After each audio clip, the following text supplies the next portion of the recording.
Buenas tardes, ¿se oye? ¿Se oye bien? Sí, vaya hora, ¿eh? En fin, trataré de hablar bajito para no despertaros, si es el caso. Bien.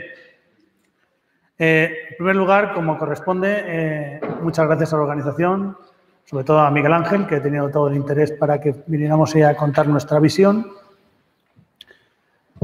A mi equipo, que está aquí también, de los pocos que hay que han aguantado la sesión de esta mañana y que están ahora por la tarde, porque han sido los que me han ayudado a configurar estas visiones que os trataremos de contarlos durante estos 20 o 25 minutos. Como veis, el título de la ponencia, aparte de envejecimiento y discapacidad, tiene otras dos palabras, que es ruralidad y dependencia. La razón es muy sencilla.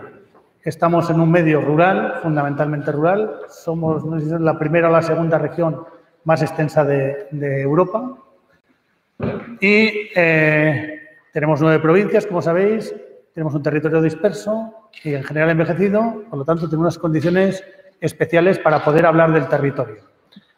Y dependencia porque las personas con dependencia, todas las personas con dependencia, tienen necesariamente discapacidad, aunque viceversa no. Y, por lo tanto, la dependencia es un elemento que también está alineado con la discapacidad.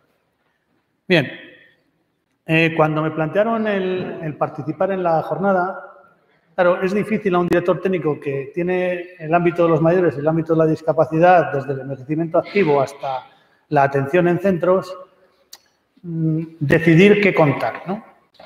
Entonces, he decidido contar un pequeño relato extractando información de la propia estrategia de envejecimiento activo, o sea, de envejecimiento y promoción de la autonomía que tenemos, que hemos elaborado recientemente. Por lo tanto, si alguno quiere profundizar más en los datos que dé, está en la propia estrategia que está colgada en la web y yo creo que tiene interés. Voy a tratar de contarlo como si fuera un puzzle porque muchas de las cosas que cuente las conoceréis, pero puestas todas en relación empiezan a cobrar un sentido. Bien, vamos a empezar por la OMS. La OMS lo que ha detectado es que estamos ante la mayor transformación social que ha existido en la humanidad, que es el envejecimiento de la población, el rápido envejecimiento de la población. Y he traído simplemente del decálogo que tiene colgado sobre envejecimiento 4 aspectos que me parecen relevantes. La primera es la rapidez. Es decir, en los próximos 35 años el mundo va a pasar de 900 a 2.000 millones de personas mayores de 60 años. Es decir, que no es un fenómeno local, es un fenómeno mundial que se está produciendo en todos los lados.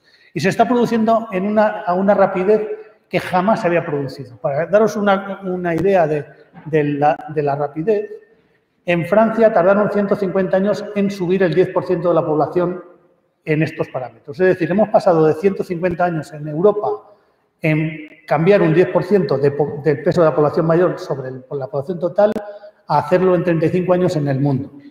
Por lo tanto, rapidez, ¿qué significa? Significa que hay poco tiempo para hacer políticas para poder abordar el reto. O sea, que nos enfrentamos a un desafío mundial de primer orden. El segundo lugar es un aspecto que también es relevante. Efectivamente, la comorbilidad, las grandes necesidades de cuidados, efectivamente, se concentran en los últimos años de vida, pero las limitaciones leves se producen a lo largo de todo el envejecimiento. Es decir, que nos vamos a encontrar con un reto de tener que hacer apoyos, aunque no sean los más graves, durante muchos años. En tercer lugar, es el tema de la discriminación. Se ha hablado mucho en tiempos pasados de la discriminación por razón de raza, que también la sigue habiendo, y últimamente está muy de moda el tema de por razón de sexo, que también existe y es evidente. Pero dice la OMS, seguramente la discriminación por edad sea la mayor discriminación que hay en el mundo. O sea, estamos en el cogollo ahora mismo, es decir, estamos con el reto de verdad. Y la OMS ha hecho también una corrección interesante con relación a lo que es el envejecimiento saludable. Ha cambiado la definición no por ausencia de enfermedad, el tiempo de ausencia de enfermedad, sino por el tiempo en que somos capaces de hacer las cosas que nos importan. Es decir, una persona está envejeciendo de una forma saludable cuando sigue haciendo las cosas que le importan, no cuando no tiene enfermedades que son consustanciales a la edad. Y, por lo tanto, el cambiar el foco del tema de la salud hacia las cosas que importan es un giro relevante. Por otro lado, también dice que es necesario para abordar estos retos la coordinación sociosanitaria, entre otras. Es decir, los sistemas de protección tienen que coordinarse unos con otros. Bien, y ahora vamos a nuestra realidad, Castilla y León. Lo que veis en amarillo son municipios de menos de 1.000 habitantes, el 88% de los que tenemos. Y además es un dato que es poco clarificador, porque es que esos municipios de menos de 1.000 habitantes están compuestos por pedanías todavía mucho más pequeñas, 4, 5, 6 o 7 pedanías. Por lo tanto, tenemos una población que vive eminentemente en el mundo rural. ¿Y quiénes son los que viven en el mundo rural? Pues el 60% de las personas mayores y el 50% de las personas con discapacidad. Es decir, que es que realmente no abordar la ruralidad de los servicios es dejar sin protección al 60% de los mayores y al 50% de las personas con discapacidad. Es decir, estos modelos fundamentalmente ligados a centros hechos desde el ámbito de la ciudad son modelos que no valen para el medio rural, pero es que además discriminan necesariamente al medio rural porque obligan necesariamente a la población a institucionalizarlo. Bien, vamos con datos de la estrategia. Y vamos viendo cómo las piezas empiezan a encajar. ¿Por qué envejece la población? Como veis, ha aumentado la esperanza de vida, es decir, de media en la comunidad autónoma está en 83,68. Las mujeres viven 6 años más que los hombres, hasta 86. Los hombres viven 80 años. Y la tasa de fecundidad pues, ha caído, como veis en la gráfica. Y muy interesante la de abajo, que cruza las dos. Población de 0 a 14 años con relación a la población de más de 65. Y hace tiempo que no tenemos tasa de reposición. Por lo tanto, el sistema social está cambiando, está envejeciendo. Esto pasa a nivel global y especialmente en Castilla y León. Es decir, nosotros ahora mismo tenemos hoy tenemos el 38% de la población de Castilla y León tiene más de 55 años. O sea que al reto ya nos está comiendo. Estamos ahí ya. Es decir, casi el 40% de la población de hoy tiene más de 55 años en Castilla y León. Eso hará que se produzcan cambios sociales, como iremos viendo, porque estas son las pirámides de población. Como veis, arriba a la izquierda se ve cómo ha ido evolucionando la gráfica de la población. Lo que veis en blanco es lo que ha desaparecido de esas tramos de edad y lo que veis en amarillo que sale, o naranja y azul, son cómo la población menor ha ido desapareciendo y se está concentrando en la parte de arriba. Pero eso no está bien distribuido uniformemente. Si veis la gráfica, en el mundo rural, la población mayor de envejecida y sobreenvejecida es muchísimo mayor, mientras que la pirámide que está a la derecha, que es de las ciudades y de las áreas de circunvalación de las grandes ciudades, tiene un aspecto mucho más equilibrado. Por lo tanto, donde tenemos los principales retos es en el mundo rural. Si veis la gráfica de arriba y veis en el año 2015 Castilla y León, hemos pasado ahora mismo a tener un 24% de la población, algo más del 24% de la población mayor de 65 años, pero casi el 10%, la mitad, más de 80. O sea que nos enfrentamos a un reto de envejecimiento y sobre todo de sobreenvejecimiento. Bien, ¿en qué condiciones están estas personas? Pues vive sola el 26,8%, que si queremos hablar de institución y decir que solamente atendemos a las personas cuando tengan apoyos familiares, pues al 30% de hoy ya no les podemos atender porque ya están solos, habría que ingresarlos y se prevé que pase al 33% en los próximos años. Por lo tanto, tenemos una población que vive eminentemente sola. Y, por otro lado, una población que, como veis, a partir de 50 a 64 años va a cambiar el nivel de formación que tiene. Mientras que la que hay ahora mismo es una población mayor con estudios o sin estudios, con estudios primarios, va a pasar a tener una población mayor que va a ser muy abundante y además formada. Y por lo tanto va a empezar a ver, ya se está viendo, que va a haber organizaciones y se va a empezar a organizar para exigir sus derechos. Eso es lo que sucederá seguramente en el futuro.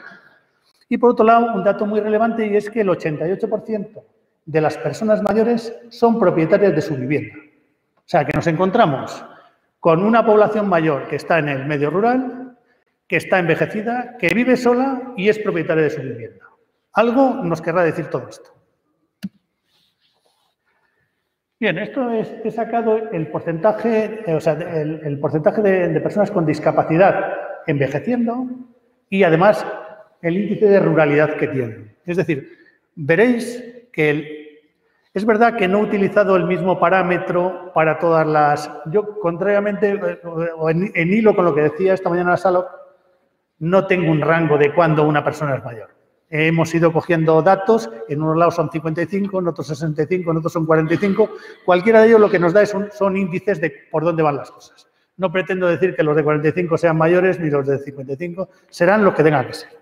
Pero bueno, si veis la población con discapacidad y el porcentaje de personas que son mayores de 45 años, que dentro de poco ya habrá que hablar de cuidados con relación a su envejecimiento, pues estos son los porcentajes.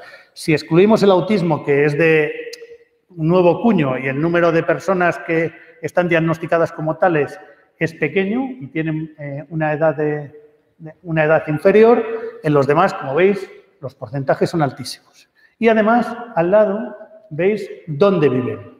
Un porcentaje muy grande, en torno al 50%, viven en el medio rural. ¿Vale? Y esta es la población que tenemos en los centros de día y en las residencias con discapacidad. Si vemos, el porcentaje de personas que viven en vivienda y en residencia de más de 50 años ya es el 67%. O sea, estamos hablando que de forma mayoritaria ya lo tenemos encima. Bien, pero ¿vivir mucho para qué?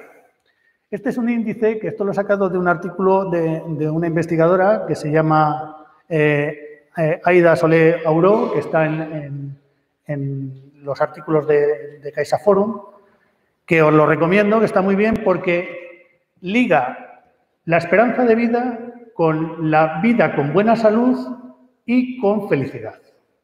Porque a lo mejor se trata de vivir mucho tiempo, pero vivir felices. Si os dais cuenta en las gráficas, Suecia consigue unos índices de esperanza de vida similares a los de España, pero el índice de vida, de percepción de salud y de vida feliz son casi 6 años y medio mayor que los nuestros. Es decir, nosotros vivimos mucho, como nos pasa en Italia y en Francia, pero vivimos muy mal. Por lo menos con una percepción individual subjetiva de mala vida.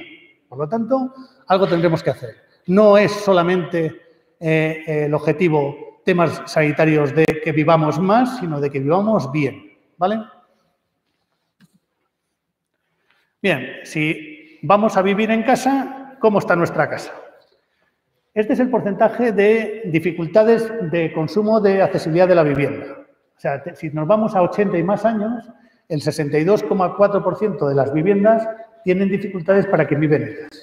Y, por lo tanto, ninguna política de atención en el propio domicilio puede desligarse de la solución de las barreras. Por lo tanto, en el hogar hay que actuar para que la persona pueda seguir viviendo en él. Bien, esto, como digo, está reunido en la estrategia de envejecimiento activo de Castilla y León. Bueno, de envejecimiento, de prevención de la dependencia y promoción del envejecimiento activo de Castilla y León, lo podéis consultar. Y básicamente, por resumirla, los aspectos esenciales de la estrategia es que hablamos ya de prevención, promoción, autonomía y autodeterminación, proceso de envejecimiento, por lo tanto, intentar no discriminar y asunción de roles relevantes por parte de las personas, ¿no? Y con relación a los entornos, pues la participación activa en la propia sociedad. Ya no voy a insistir más porque no tiene más. ¿Alguien me avisa cuando vaya mal? 5 minutos y medio. Sí, 5 minutos. Bueno, pues entonces voy a resumir. Bueno, tenemos unos retos que ya más o menos les he contado. Es importante este reto emergente. No sé qué ha pasado. Sí. Es que las personas con discapacidad envejecen, pero las familias, o sea, los padres con discapacidad sobreenvejecen. Es decir, ese es otro de los retos con los que nos tenemos que enfrentar y esto tiene sentido con relación a los proyectos que estamos desarrollando. Bien, no voy a abundar más que decir que las personas, como ya se ha reiterado aquí, quieren vivir en su casa. Y, por lo tanto, gastarse el dinero público en lo que no quieren a lo mejor no es lo que... A lo mejor deberíamos intentar ver si, ya que son propietarios de las viviendas y que quieren vivir en las viviendas, somos capaces de articular soluciones para que las personas vivan en casa con un hogar seguro. Eso se consigue haciendo otras cosas de lo que estamos haciendo. Es decir, hay que implementar tecnología y nuevos servicios mucho más flexibles y adaptados al incremento de necesidades de las personas y, por no dejar sin contar cosas que a mí me parecen relevantes, no vamos a contar lo que habría que hacer, sino lo que estamos haciendo. Ahora mismo veis aquí abajo varios proyectos innovadores. En primer lugar, una plataforma sociosanitaria que con financiación de FEDER estamos desarrollando para que sea posible la interoperabilidad de la información social y sanitaria y poder llegar hasta el domicilio de las personas con telemedicina, autocuidados, con telerehabilitación, etcétera. Por otro lado, estamos haciendo en A Gusto en mi casa, que es una atención en el domicilio de las personas, aunque vivan solas, aunque tengan deterioro cognitivo, hasta el final de su vida en su casa, con 100 casos, de tal manera que vamos a hacer una alternativa a la institución. Hasta ahora retrasamos todo lo posible la atención, o sea, el ingreso en una residencia. Esto no es para retrasarlo, es para poner una alternativa, de tal manera que las personas que están aquí, salvo que quieran, estarán en su casa hasta el final de su vida y hacemos todo lo que sea necesario para que eso sea viable. Eso es un proyecto y luego con otros 4 proyectos que hay allí, tanto POTEC con otro POTEC transfronterizo, el Horizon y el SUDOE, vamos a articular soluciones de extensión del territorio y investigación de ayudas técnicas y tecnología para que apoye los cuidados personales en casa. El proyecto Intecum también está dentro de la estrategia, ya lo estamos desarrollando en toda la provincia de Palencia. Atendemos a las personas en situación terminal en su casa con todo lo que haga falta hasta el final de su vida, desde el momento del diagnóstico. Es decir, no hay una valoración social para ingresar en el programa. Se ingresa a través del diagnóstico, la persona está en el plan de cuidados paliativos de Castilla y León y automáticamente se le ofrece todos los recursos para que pueda irse a su casa con todos los apoyos que necesite. Estamos también haciendo un proyecto en mi casa con plena inclusión para sacar a viviendas a las personas gravemente afectadas. Hay que buscar soluciones sostenibles para que las personas no estén en instituciones y este es nuestro reto. Nos parece una iniciativa muy interesante y nos hemos adherido a ella. Vamos a empezar a desarrollar el proyecto de atención a personas mayores con sus hijos con discapacidad para que las personas con discapacidad y mayores puedan seguir estando en su domicilio. Y ahora mismo, a través de un proyecto líder, 9 grupos de acción local en Castilla y León están desarrollando una herramienta para llegar al territorio, sobre todo el medio rural, ver las necesidades que hay para que haya calidad de vida y desarrollar servicios que sean sostenibles para que esa comunidad de la que hablamos sea rica a la hora de ofrecer alternativas a las personas. Como el tiempo no me da para contaros los proyectos, voy simplemente a contar uno de qué va lo de la tecnología. Uno de ellos, este es el Horizon 2020, que se llama Huelco. Estamos desarrollando una herramienta que es una aplicación informática sobre móvil y sobre tablet para hacer counseling con las personas para que tengan un autocuidado y una calidad de vida mejor de la que tienen. Es decir, se trata de que el propio sistema con inteligencia artificial e inteligencia emocional sea capaz de comunicarse con las personas para darle consejos saludables. Y yo creo, no sé si estoy en tiempo o todavía tengo algo. Un minuto. Bueno, un minuto. Bien, una cosa relevante. Voy a contaros del de paliativos, en el cual ofertamos a las personas toda la atención que precisen. Eso es el traslado a número de horas que a la semana le hacemos de apoyos de cuidados de proximidad. Es decir, Aunque a las personas se les oferta todo, las personas no quieren todos los servicios, solamente quieren lo que necesiten. Y con la misma oferta vamos desde 1 hora a la semana, o sea, desde 2 horas a la semana, porque una esa que aparece allí es porque ya ha fallecido y estamos haciendo la gestión del duelo, desde 2 horas hasta 40 horas a la semana. Es decir, que esto de que empaquetemos en virtud de un análisis a las personas y les demos un paquete de servicios sin hablar con ellos, sin hacer un proyecto de vida, es incluso poco rentable. Desde luego es poco personalizable, pero es poco rentable. Es decir, es mucho más barato ponerse a disposición de las personas con lo que quieren que tratar de hacerlo desde un punto de vista profesional y darle toda la cartera. Y eso es todo. Gracias.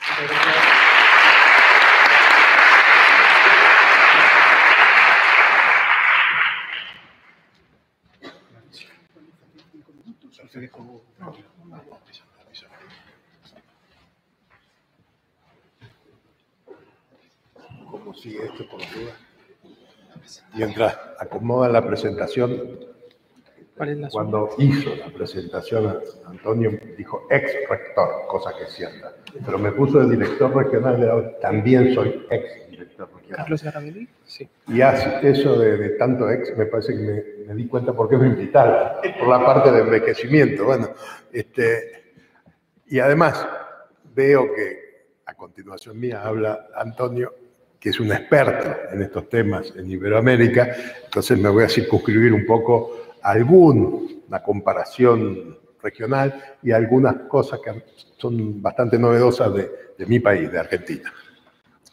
El agradecimiento a la invitación y repito, el conocimiento que yo tengo no es de una actividad personal, salvo en lo que voy a comentar a último momento de mi exposición, sino por haber participado de esta organización iberoamericana, sobre todo en lo que hace al Cono Sur.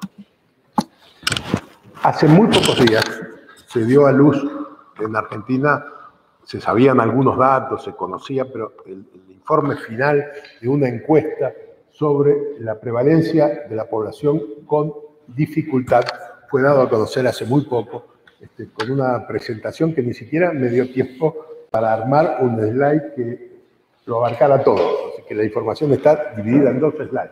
Si lo ponía en uno no se veía nada. Y está basado en una encuesta sobre más de 6.000 casos de personas de más de 6 años. Remarco esto porque todas las experiencias anteriores de encuestas que habíamos hecho en el año 2009 y el censo del año 2010 eran personas con discapacidad y de 0 años en adelante. Entonces, esto es una manera novedosa de encararlo, seguramente tiene sus ventajas en cuanto a la consideración y a la forma de medir el grado de dificultad que tiene una persona, pero no tenemos la posibilidad de compararlo porque no hay datos similares previos. Bueno, esta prevalencia fue medida en un 10,2%, levemente superior para la mujer, en 10,8%, y 9,5% para las mujeres. La edad está allí entre los 6 y los 14 años, un 5%, disminuye un poco, seguramente por los que mueren tempranamente, al 4,8%, y luego va subiendo hasta llegar a que las personas de más de 80 años, en un 46,6%, tienen una dificultad. La dificultad en el 59-60% de los casos es una sola por persona, de ellos el 25% motora, 13% visual, 11% auditiva, y luego menos mental cognitiva, muy poco de habla y comunicación y del cuidado propio. Sí, hay que ver que solamente el 33% tiene lo que se llama el certificado de discapacidad, que le da acceso a una serie de prestaciones que tienen como requisito imprescindible tener ese certificado de discapacidad. Esta es la última parte de aquel slide que no entraba, y vemos que el 44%, casi 45% fue debido a enfermedades, 16% a otros tipos de accidentes, y después se va extendiendo en los temas vinculado con la edad adulta o las personas mayores. En cuanto a la medición por hogares, vemos que el 25%, 1 de cada 4 hogares, tiene una persona con discapacidad.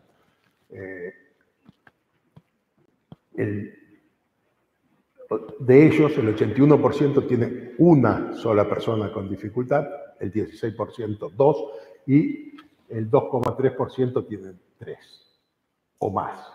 La cobertura de salud por parte de la Seguridad Social, que no está hablando de la cobertura de salud obligatoria que tiene el Estado argentino para todos sus habitantes, e incluso de los habitantes de los países vecinos que se trasladan, hay una cobertura de salud.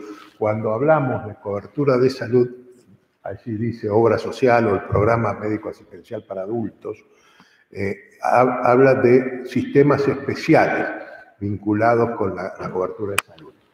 Solamente un 59% tiene ese tipo de cobertura, luego vamos a ver un slide vinculado con esto. El 44-45% de las personas viven en pareja. En la educación tiene buenos rankings, con el 90% sabe leer y escribir y el 93% entre los que tienen 6 y 14 años y algún tipo de dificultad concurren a establecimientos. En la actividad, la tasa de desocupación es la general de Argentina y la tasa de actividad está vinculado a las personas con algún tipo de dificultad que en un 35% sí puede ejercer algún trabajo. Esto es lo que le decía con respecto a la cobertura de salud. Lo verde claro que queda hacia la derecha es la que no tiene ningún tipo de cobertura y solamente puede ir al sistema público, que tiene muchas dificultades de acceso.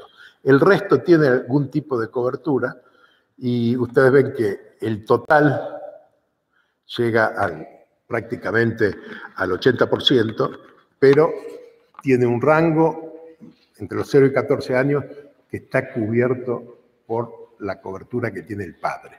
Luego de los 18 años, esa cobertura desaparece, el padre o la madre, y entonces empieza a bajar la cobertura de salud que tienen las personas con dificultad o con discapacidad hasta los 65 años. Allí, la edad de retiro en la Argentina es para el hombre 65 años, para la mujer es 60, pero tiene la opción la mujer de trabajar hasta los 65 años y la gran mayoría de ellas así lo hace. O sea que prácticamente podemos decir que la edad de retiro en la Argentina es de 65 años. Y en ese momento ingresan a un sistema, que es el Instituto Nacional de Servicios Sociales para Jubilados y Pensionados, el PAMI, y en la Argentina tiene una alta tasa de cobertura de pensiones, arriba del 95%, y eso hace que todas las personas por encima de esa edad tengan acceso a un sistema de salud que no es el sistema público general. Acá el tipo de jubilación o pensión que reciben, la parte económica, la prestación económica para las personas con dificultad, que acá se ve exactamente lo mismo. El total hace que prácticamente el 60 y algo % tenga alguna cobertura económica, mucho más pequeña la proporción al principio, en las edades iniciales, que no está completa la cobertura por algún tipo de discapacidad, pero a partir de los 65 años ven que en verde está prácticamente la totalidad de la población por aquel motivo que les decía de la alta cobertura que tienen los adultos mayores en Argentina en los temas de prestaciones económicas. Quiero aclarar esto porque esto parece que fuese una cosa muy buena. Es muy buena en muchos aspectos, pero el monto de la prestación económica es bastante bajo. O sea que es cierto que tiene la cobertura, es cierto que se acompaña con la cobertura de salud, pero el monto de lo que cobra un jubilado por haber llegado a la edad de retiro o un discapacitado porque no pudo cumplir su etapa laboral, son de bajo monto. dejamos un poco de lado ahora el tema de discapacidad y entramos en el otro, el de envejecimiento, y acá vemos también una proyección de cómo fue creciendo en América Latina y el Caribe la cobertura, la edad, la expectativa de vida y la cantidad de mayores de 60 años, que hoy son 76 millones, pero con una proyección para el 2050 de prácticamente triplicarse. América envejeció después de Europa. Europa ya estaba muy envejecida por aquella larga edad que tengo viniendo por acá. A mí me tocaba ver una expectativa de vida en estos países que parecía envidiable para la que teníamos nosotros, y América se envejeció muy rápido, mucho más rápido de lo que se había envejecido Europa, con un condimento, sin las circunstancias económicas. Las economías de los países de Latinoamérica no tienen posibilidad de dar respuesta a esas mayores demandas que genera el envejecimiento, y esto hace que los desafíos pendientes sean mayores. Tal vez no se cometieron algunos errores, lo comentábamos recién. Habiendo empezado el envejecimiento con una situación económica aceptable, algunos países hicieron crecer demasiado la tasa de institucionalización, la tasa de adultos mayores que estaban en residencias. A mí me parecía que era el 10, me dicen ahora que el 8% de la población está en residencia, mientras que en aquellos países no supera el 1, el 1,5%. Para algunas cosas esto es bueno, pero si se puede dar respuesta con servicios integrales a que el adulto mayor quede en su casa, es mucho más digno, e incluso si se computa la totalidad de las prestaciones puede resultar más económico. Aquí ven la esperanza de vida del 2015 para América Latina, un promedio de prácticamente 76 años, con el pico máximo en Costa Rica, 80 años de expectativa de vida. La diferencia entre mujeres y varones es similar a la que el que me antecedió en el uso de la palabra, lo decía para Castilla y León, pero también ese spread entre hombres y mujeres es similar. Sí resulta interesante ver la comparación por continente. Cuando acá hablamos de las Américas, yo antes hablaba de Latinoamérica y Caribe, en estas Américas se incluye Estados Unidos y Canadá. Y está dividido por algo que también se comentaba en la exposición anterior, cuál es la esperanza de vida sana, que es la primera parte, celeste, y en azul se remarca otros años que se agregan, pero que no son con buena salud. O sea, y allí los resultados de las Américas, no de América Latina, con Europa son muy similares. Hay, si se quiere, una pequeña ventaja para la zona del Pacífico Occidental, estamos hablando de Australia, Nueva Zelanda, y los otros países que van disminuyendo rápidamente la expectativa de vida. En Argentina vemos que el 31% de la población de más de 60 años, el 31% de la población tiene más de 60 años, mientras que el 56%, los de mayor porcentaje de la población de 75 años, ya tiene más de 80 y creciendo, y con índices de crecimiento muy grandes.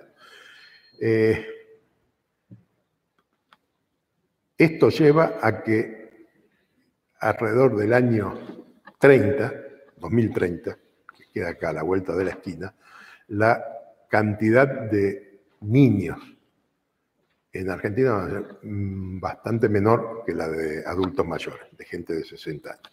Esto trae una serie de desafíos desde el punto de vista económico, desde el punto de vista social, de muchos aspectos que lamentablemente las circunstancias económicas de nuestro país, y bastante similar en países de Latinoamérica, sea una incógnita cómo se puede llegar a dar respuesta a estas necesidades. El tema de dependencia y fragilidad, bueno, la OIT dijo que había 300 millones para el 2015 en el mundo, y en el periodo de 2000 a 2050 en América Latina se va a duplicar y las necesidades van a pasar de 23 a 50 millones de personas que tengan que acceder a temas de discapacidad. Hombres, mujeres y tipo de dependencia. Quiero hablar tampoco de este tema de la dependencia básica que ya quedó dicho.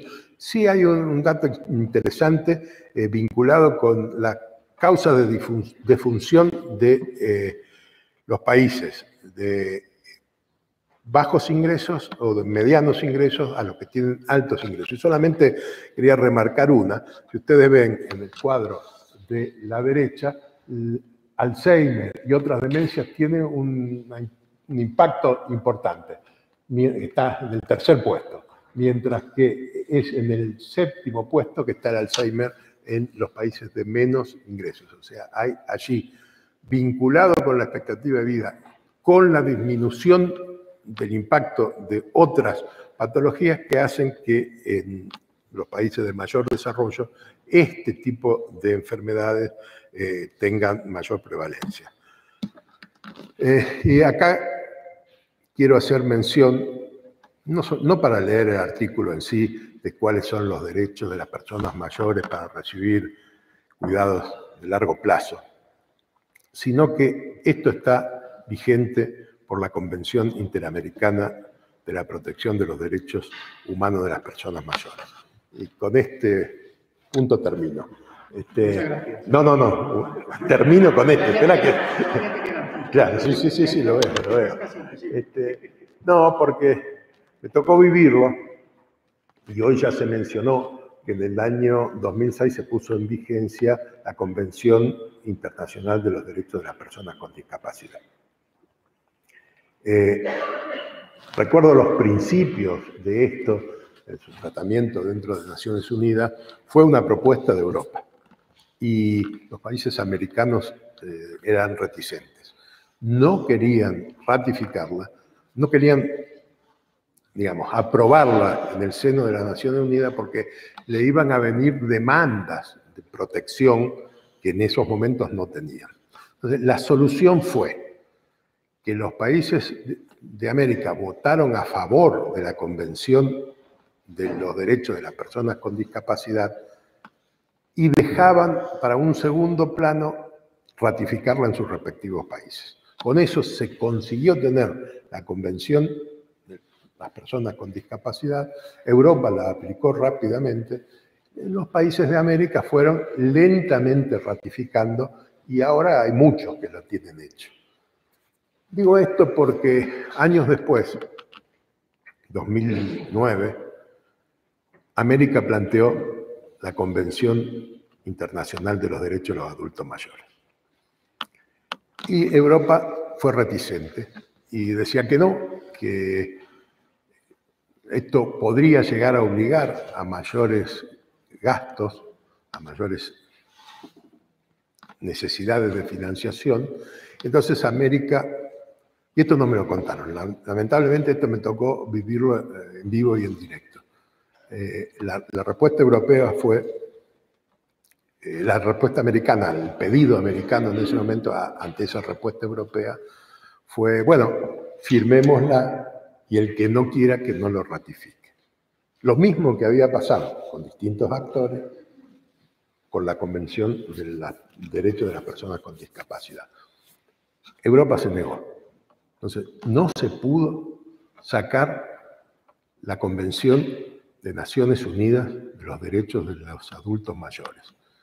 Eso llevó a que la convención, y por eso solamente ponía este slide, es una convención interamericana. En vez de estar en el marco de las Naciones Unidas, está en el marco de la OEA, la Organización de los Estados Americanos. La convención existe, ha sido ya ratificada por muchos países, uno de ellos Argentina, y se incumple, sí, se incumple, pero va generando mayores cumplimientos. Y solamente como anécdota final, porque en el medio de las discusiones alguien dijo, bueno, pero los derechos de los adultos mayores están respetados o enunciados en las constituciones.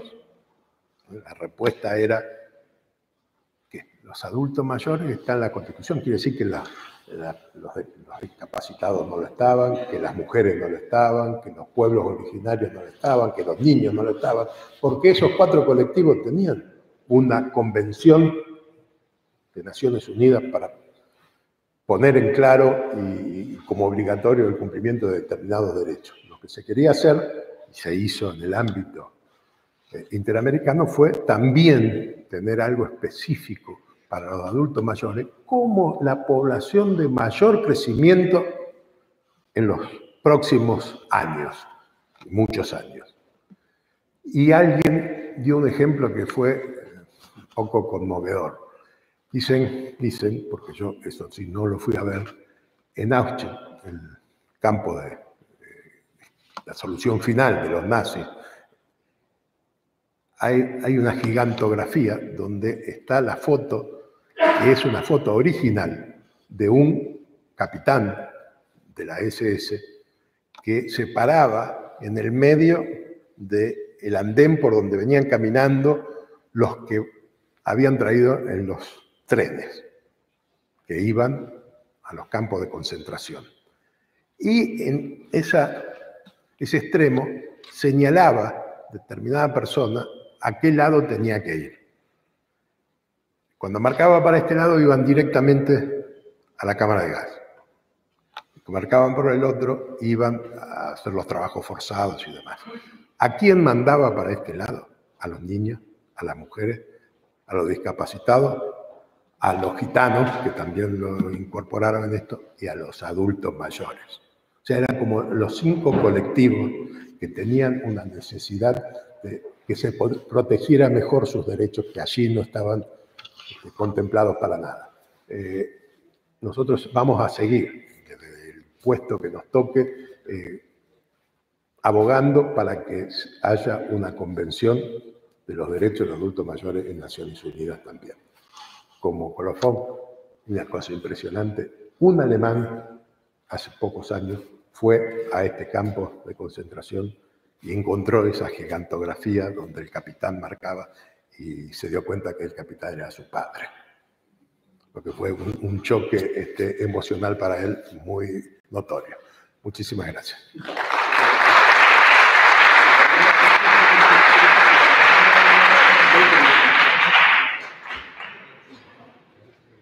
Gracias.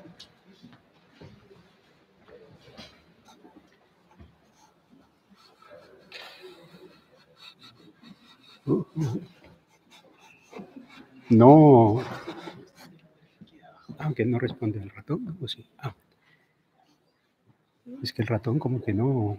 No, es verdad. No va. Vamos, el ratón, el trackpad que no sé si se habrá...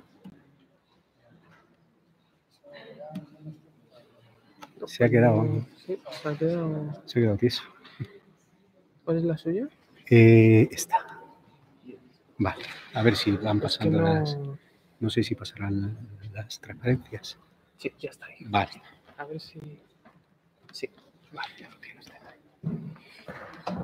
Muy bien, pues si os habéis dado cuenta, vamos en esta mesa redonda un poco desde lo más local.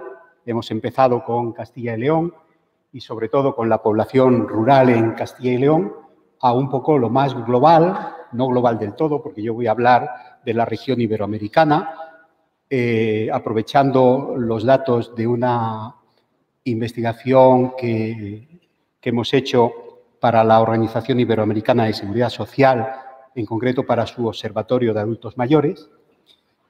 Después de Castilla y León hemos pasado a la situación argentina, con algunas pinceladas también en las Américas, y ahora pues yo voy a hablar un poquito más en general de esta región iberoamericana, pero me voy a permitir al principio dar algunos datos de ámbito mundial, cómo está la situación de la discapacidad, y para eso, pues quizá el documento de referencia, aunque ya está un poquito antiguo, pero más importante, es el Informe Mundial de la Discapacidad, publicado por la Organización Mundial de la Salud y por el Banco Mundial en el año 2011, que nos vino a decir, analizando pues, los datos de la Encuesta Mundial de Salud y de los estudios que hace la Organización Mundial de la Salud sobre la carga mundial de morbilidad, que en todo el mundo alrededor de un 15% de la población vive en situación de discapacidad.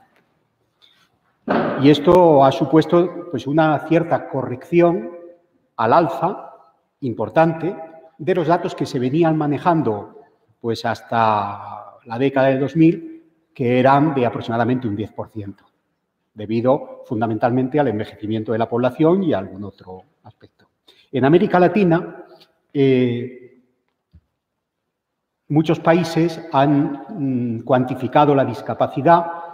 En la ronda censal de 2011, pues hubo, me parece que fueron entre 15 y 16 países que recogieron datos sobre discapacidad y algunos han hecho encuestas específicas y tal. Y aunque los datos varían de unos países a otros, la CEPAL, la Comisión Económica para América Latina, recopiló datos y en 2014, en una publicación, hablaba de que en América Latina y el Caribe habría unos 70 millones de personas con discapacidad, que suponían aproximadamente el 12,6% de la población, pero como os digo, estos datos muestran unas diferencias muy importantes entre los países y varían fundamentalmente en función, por una parte, de los instrumentos y métodos de estimación. No es lo mismo medir la discapacidad a través de un censo donde, aunque se pregunta a toda la población del país, se incluye una pregunta muy cortita sobre discapacidad que solamente explora 4, 5, 6 dimensiones o posibilidades de discapacidad. La gente la contesta después de haber contestado muchas otras y normalmente suelen dar resultados un poco bajos, que hacerlo en una encuesta específica donde se puede preguntar bastante más en extenso y normalmente pues cuando se preguntan más cosas sale más información y la estimación es mayor, pero sobre todo varían según cómo se operativiza el concepto de discapacidad, porque no es lo mismo cuando se pregunta a las personas por sus situaciones de discapacidad poner el foco en las deficiencias que poner el foco en las limitaciones de actividad, y los resultados también pues tienen bastante diferencia, teniendo en cuenta no solo eso, sino también el número y la amplitud de las categorías investigadas. Los datos que tenemos acerca de cómo se correlaciona la discapacidad con la edad, pues son clarísimos. En todos los estudios que se han hecho en todos los países se ve que la proporción de personas con discapacidad se incrementa conforme avanza la edad, pues debido simplemente a que se van acumulando riesgos de salud a lo largo de la vida. Se estima, son estimaciones recogidas en el Informe Mundial de la Discapacidad, que en todo el mundo aproximadamente un 25%, es decir, 1 de cada 4 personas de los que tienen entre 55 y 64 años, es decir, la etapa, digamos, previa a la jubilación, pues ya son personas con discapacidad. Pero es que si pasamos al grupo de edad entre 65 y 74 años, ya la proporción aumenta al 37%, es decir, 1 de cada 3, más de 1 de cada 3. Y después de los 75 años y más, pues la proporción ya es de más del 50%. Y además se ha observado, con los datos a nivel mundial que se tienen, que la prevalencia de la discapacidad, además de incrementarse con la edad, es más alta, sobre todo cuando se controla la estructura por edades, en los países con menor nivel de ingreso per cápita que en los países más desarrollados, es más elevada en las mujeres que en los hombres, sobre todo a partir de determinada edad. En las edades tempranas no, pero a partir de los 40, 45 años, sistemáticamente, prácticamente todas las encuestas, todos los los estudios que se hacen para cuantificar la discapacidad dan unas tasas de prevalencia mayores en las mujeres. Es más alta en las zonas rurales que en las urbanas, como veíamos también que nos comentaba Benedicto, y se incrementa dentro de cada país con la pobreza. Aquí tenéis unos datos que nos muestran a nivel mundial y, por una parte, en países de ingreso alto y de ingreso bajo, las prevalencias de discapacidad en dos escenarios diferentes. El umbral de 40 puntos y el de 50. Os explico lo que es.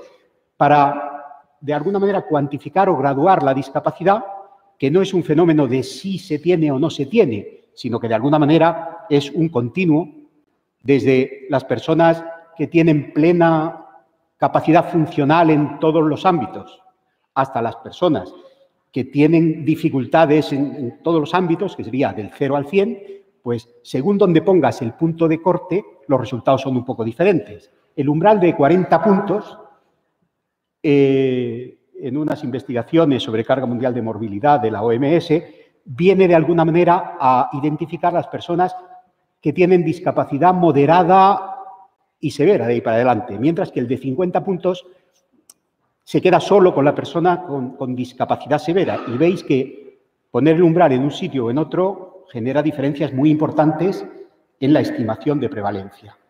Pero bueno, si nos fijamos, por ejemplo, en el umbral de 40 puntos y en el total, y luego veréis que sistemáticamente los países de ingreso bajo tienen prevalencias más altas que los de ingreso alto, por género, para el conjunto de la población, hay una prevalencia significativamente mayor en el caso de las mujeres que en el de los hombres, un 15,6% en total, mujeres 19%, hombres 12%.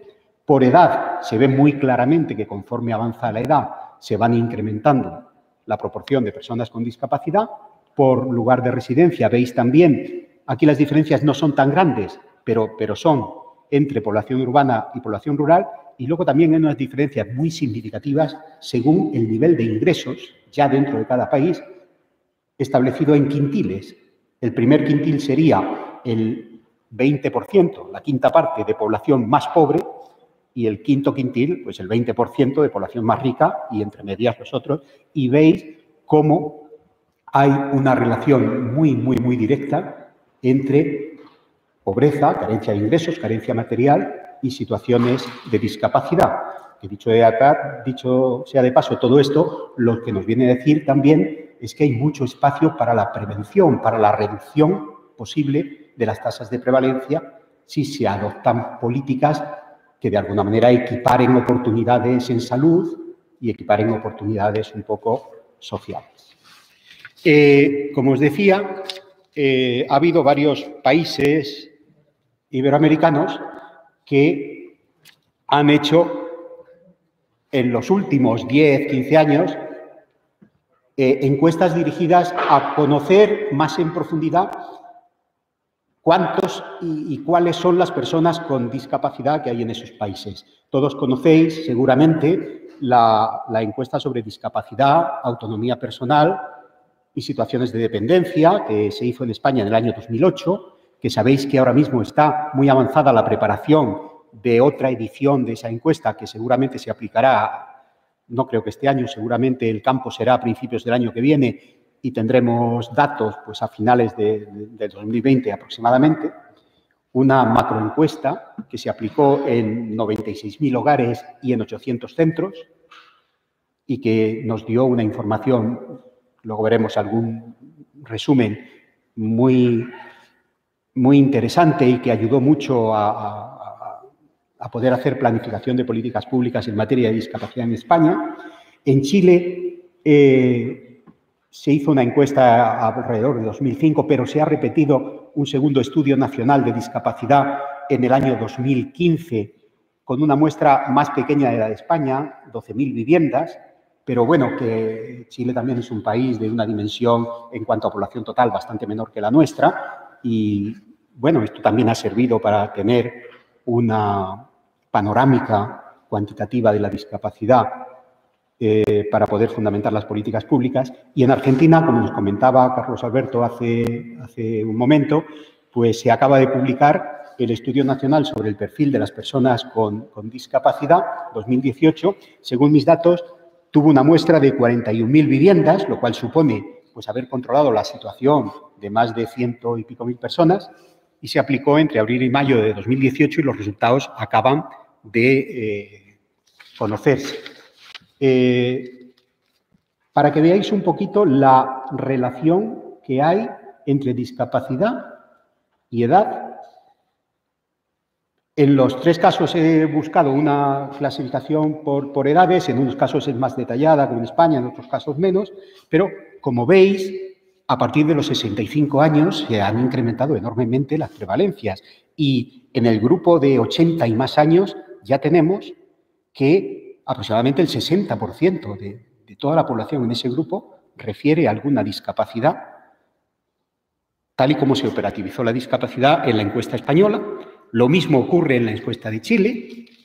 Aquí, como están agrupados a partir de 60 años, parece que la tasa es menor, pero también es muy importante. Como veis, las prevalencias que la encuesta de Chile ha obtenido son bastante mayores que las de España. No se pueden comparar porque cada encuesta ha utilizado una operativización diferente, unas preguntas diferentes para identificar la discapacidad, pero en todas se ve esta relación. Y en Argentina también, como veis, en todos los casos se ve, y además es normal esto que ocurra, cuanto más tiempo hemos vivido, más expuesto hemos estado a los diferentes riesgos de salud. Primero, los factores congénitos, perinatales, las enfermedades a lo largo de la infancia, de la vida adulta, de la vejez, los accidentes que han podido ir produciéndose, y eso hace que se vayan incrementando las tasas. Como os decía, compara uno las 3 encuestas y aunque todas tienen un perfil parecido, vemos que hay diferencias muy importantes en las prevalencias estimadas que no siempre se corresponden con diferencias reales en la situación de los países, sino con que los instrumentos son diferentes. Por eso es importante contar con alguna estimación que aplique para las diferentes zonas de todo el mundo una metodología común. Y ahí nos encontramos pues, con que el estudio que viene haciendo y actualizando periódicamente la Organización Mundial de la Salud sobre la carga mundial de morbilidad nos proporciona datos que en principio pueden ser comparables. Y datos que sobre todo yo he rescatado un indicador que es el de años vividos con discapacidad, que viene a ser la esperanza de vida en mala salud de la que hablaba antes Carlos, en los datos que nos proporcionaba, y que la OMS, justo en este estudio, la calcula multiplicando la prevalencia de cada trastorno discapacitante por un factor de ponderación, un peso, que expresa la pérdida de salud a corto o largo plazo asociada con ese trastorno, es decir, qué tan discapacitante puede ser ese trastorno, porque no se basa en preguntas sobre dificultades, sino en preguntas sobre morbilidad, sobre incidencia y prevalencia de las enfermedades y los diferentes trastornos. Pero bueno, vamos a ver un poco los datos que hay. Obviamente esta tabla no hay quien la lea porque son los 21 países de la región iberoamericana, América Latina, España, Portugal. Faltaría para acercarnos a ese concepto de región iberoamericana que maneja la OIS el Principado de Andorra, para el que no se cuenta con datos, pero ahí veis que para esos 21 países, refiriéndonos a los años vividos en situación de discapacidad por las personas de 60 y más años, tenemos que entre 60 y 69 años, el 16% de los años vividos son años vividos en situación de discapacidad o de mala salud, y para los mayores de 70 años, el 24%. Son medidas un poco menores que las prevalencias de discapacidad que habíamos visto antes, porque aquí, mientras que en esas prevalencias se juntaban en el mismo saco las discapacidades moderadas y las severas, aquí se calcula este indicador teniendo en cuenta el nivel de severidad y de alguna manera compensando.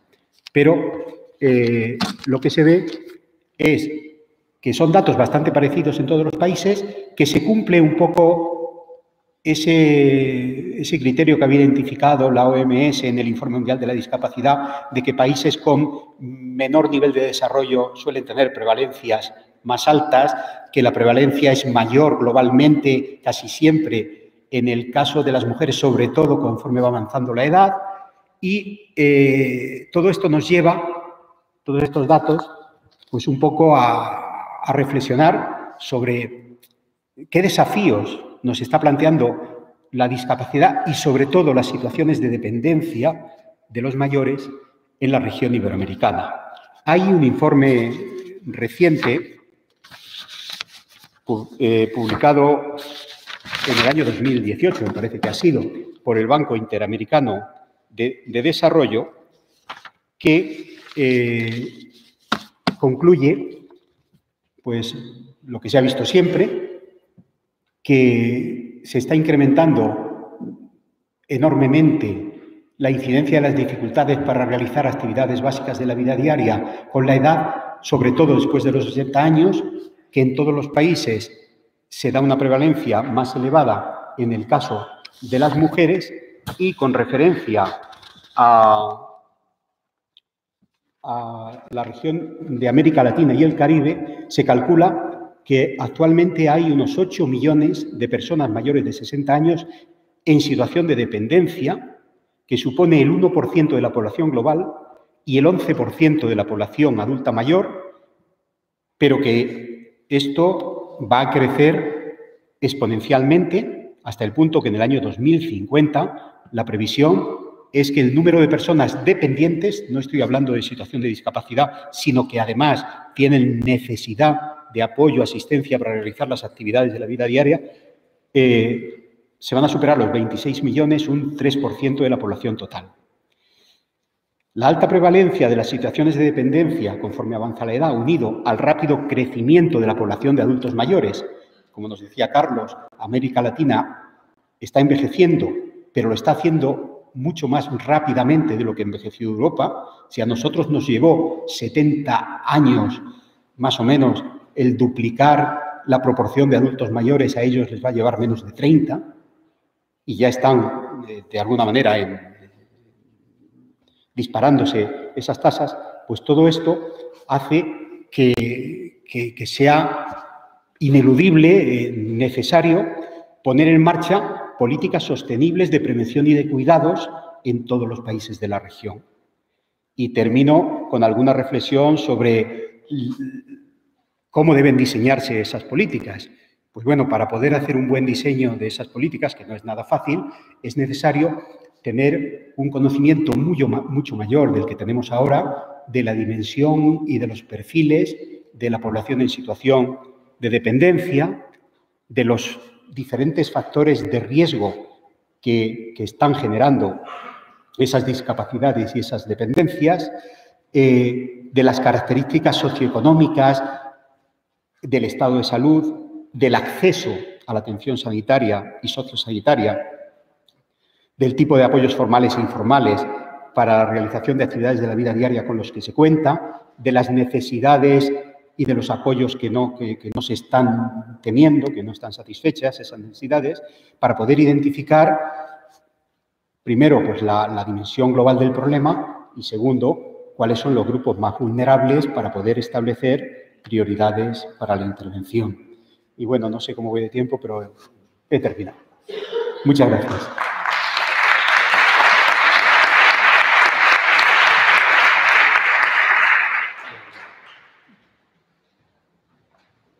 Bueno, y ahora, si queréis tomar la sí, ahora venimos un poco de preguntas. Nos dan luz. Ahí hay una pregunta. Gracias.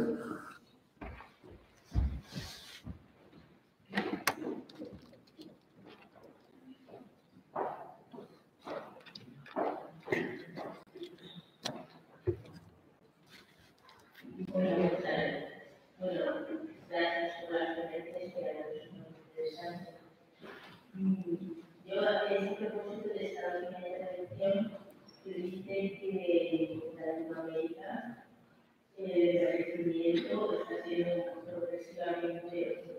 más rápido de lo que ha sido en Europa.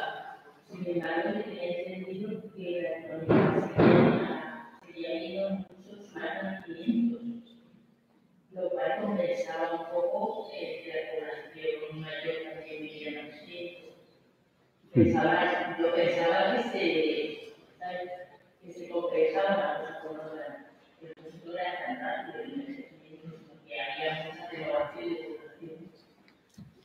Sí, la fecundidad ha descendido bastante. Es verdad que es un descenso mucho más reciente que el europeo, pero la fecundidad ha descendido bastante. Hay algunos países que han estado sometidos a procesos migratorios, sobre todo emigración, muy importantes, que sobre todo lo que se han llevado fuera del país es a gente joven. La gente mayor se ha quedado, pero la gente joven ha emigrado.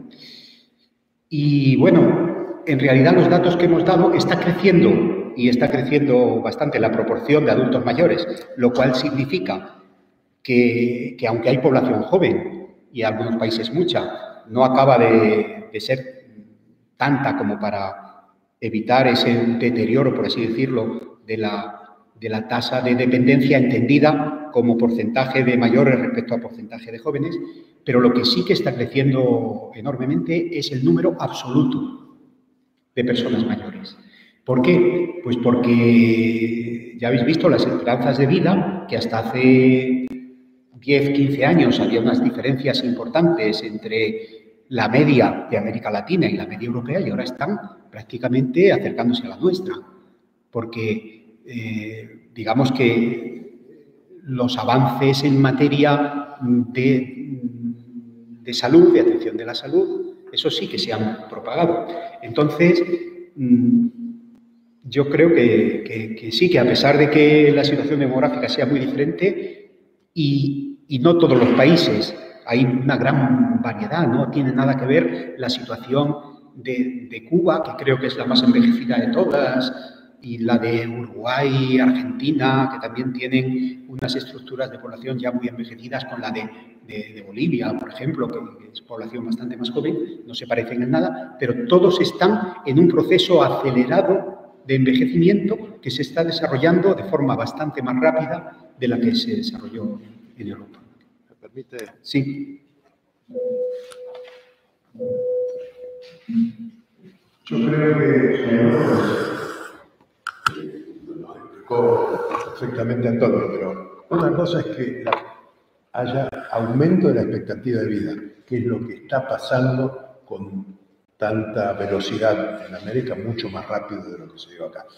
Se han equiparado en muchos países ya la expectativa de vida. Esto no tiene nada que ver con la tasa de natalidad. La tasa de natalidad es cierto. O sea, lo que está pasando es que los países de América Latina, no todos, pero una buena parte, sigue creciendo la población porque sigue habiendo tasas de natalidad importantes. Y esto lo que hace es aumentar el desafío todavía, porque tenemos que atender a lo que se está envejeciendo y todavía a muchos que están naciendo. Otros países, tipo Uruguay, Argentina, son más similares, Chile, más similares a lo que está pasando en Europa. Pero es cierto que la tasa de natalidad es mayor. No compensa nada de que sigue envejeciéndose, viviendo más años la población en general. Gracias. ¿Más? ¿Hay alguna otra pregunta? ¿Hay alguna otra pregunta? Sí, ahí tenemos en el centro.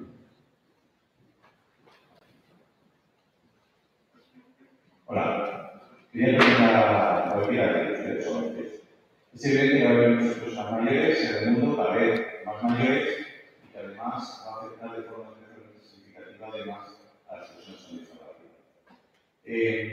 Si tuviera que seleccionar los principales ámbitos de necesidad de tener que abordar en el futuro inmediato, las políticas públicas, ¿cuáles serían? En relación a las personas con discapacidad.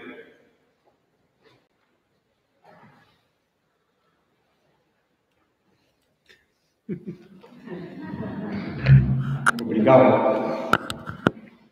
Porque seguramente habrá que priorizar algunas cosas, pero las necesidades son tantas que dejarse alguna necesidad sin atender, no sé yo si eso es políticamente viable. Sí que es verdad que se han hecho históricamente, por ejemplo, en materia de salud, bastantes esfuerzos en América Latina, por hablar un poco del ámbito que conocemos en los últimos años, en todo el tema de salud materno-infantil, etcétera. Y el tema de la atención a la cronicidad y el tema de los cuidados de larga duración para mayores se ha ido con algo de retraso, pero eso no se puede seguir demorando. Eso hay que afrontarlo, y hay que afrontarlo ya porque primero, es un tema de equidad, de justicia social y tal, pero segundo, demográficamente es un desafío creciente que va a desbordar y que está desbordando ya la capacidad de los sistemas. Pero obviamente en todo el ciclo de vida hay necesidades y no sería justo por edad priorizar y decir vamos a atender solo a los mayores o vamos a atender solo a los jóvenes porque así estamos sembrando para el futuro, sino que ahí hay que hacer una política de todo el ciclo de vida, que además esas políticas que se centran en todo el ciclo de vida tienen efectos sinérgicos positivos mucho mayores que si uno focaliza solamente en un determinado estrato. El problema del envejecimiento trae un peso sobre los sistemas de prevención que uno lo proyecta a futuro y dice, no hay problema. Yo hace 3 días que estoy en España y vi por televisión un montón de manifestaciones organizadas por la UEP que están reclamando que no se realicen las prestaciones como corresponde.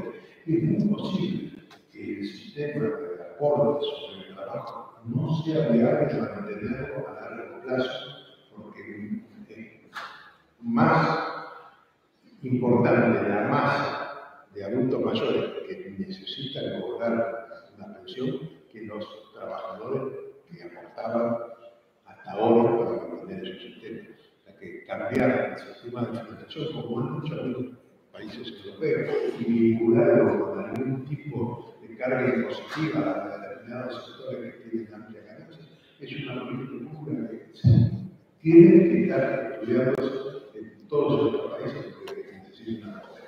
Y así, esta me parece que por el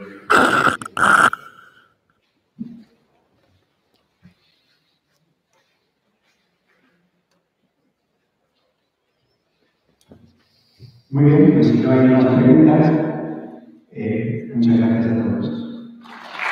fueron ustedes muy claros.